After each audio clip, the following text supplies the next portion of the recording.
şimdiden diyemem.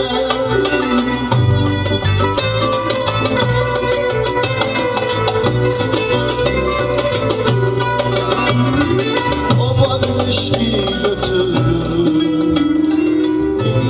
yıllarca hatıramda canlanır aşkım.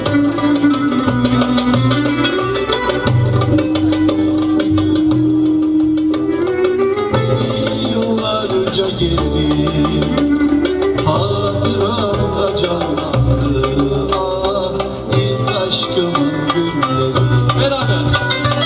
Gelmez o günler, dönmez o günler, mazide kaldı.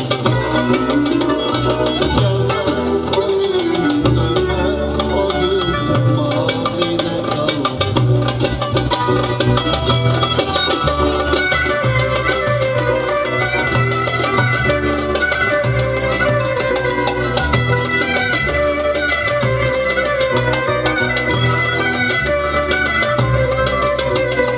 Verilen ilk mektuplar, ilk yeminler, ilk sözler mazimde kanatlandı, içimi yakan gözler.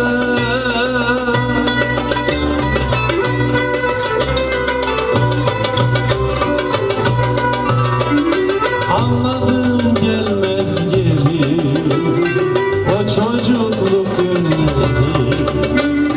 Bir bakış ki o kadar yaşadım zindana. Anladım gelmez geri o çocukluk günleri. Bir bakış ki o kadar yaşadım azim kadar.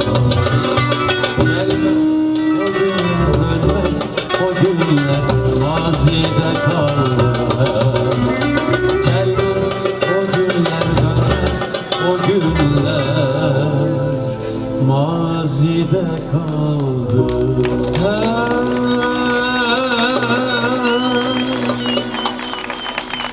Çok teşekkür ediyorum.